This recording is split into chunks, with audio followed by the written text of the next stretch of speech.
Gloria Totoricaguena of Boise did her PhD on how Basques moved from their homeland to regions all over the world. She's written 7 books on the subject, including one on Boise's own Basques. She spoke to us about the Idaho contingent and how they've maintained their distinct identity even as they seamlessly integrated into life here. The original Basque immigration to Idaho is actually from other parts of what would become the United States. So first Mexico, then becomes Texas and California and Nevada. But there are Basques who were there as colonizers or part of the Spanish colonization. Then it becomes part of the United States. It becomes California, Texas, Nevada, etc. With the gold and silver strikes in Idaho, then Basques who were already in California, already in Nevada, make their way north.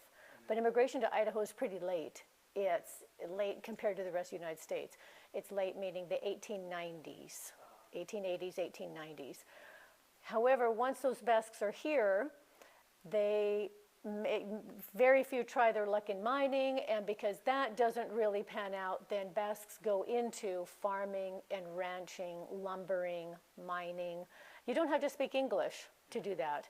And grazing land was cheap, and so people could, immigrants could get into farming, immigrants could get into ranching at that time.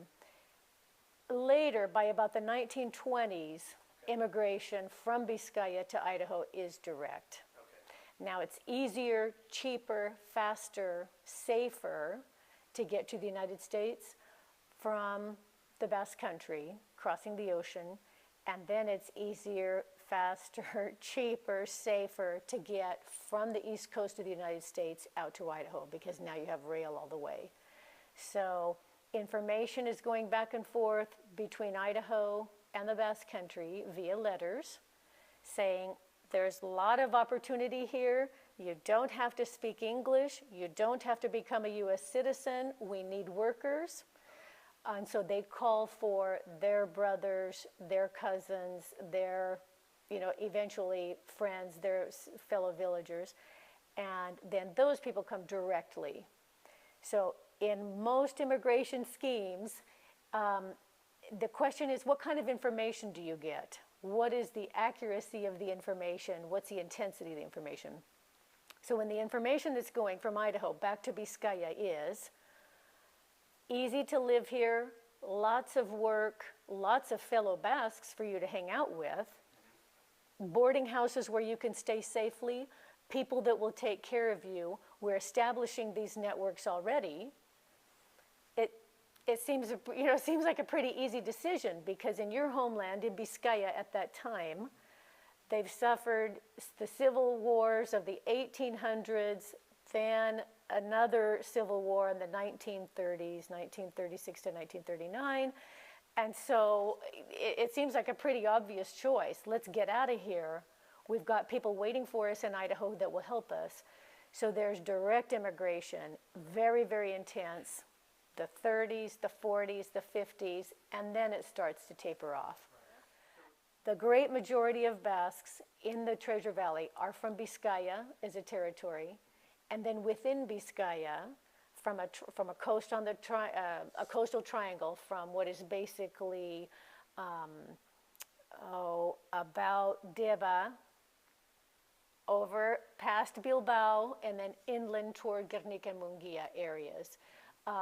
And so when you ask people, well, where are you from? If we had a map and we had everybody put a pin what town their ancestors are from, it'd be very, very concentrated. You wouldn't be able to fit all the pins in. And then there would be other areas of Vizcaya that are empty, where people did not immigrate here. Instead, they went to Argentina, or instead they went to Australia because they had relatives there. Nice.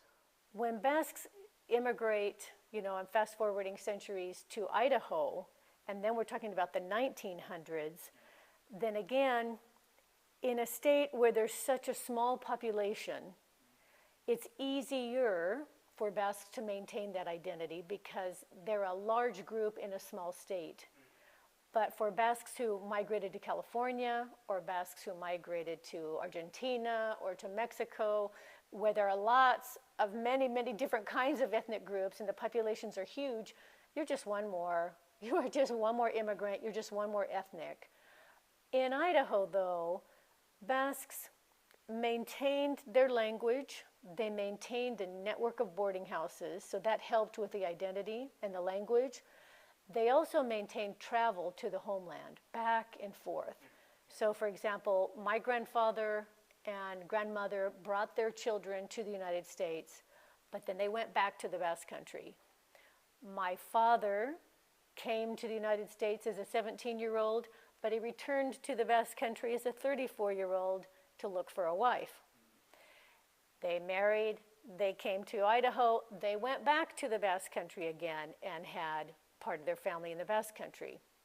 So there's a lot of back and forth that means that you get information, you know your relatives, you know your homeland, and you're much more likely to maintain that culture and maintain that identity if you feel firsthand involved in it and it's a part of your daily life.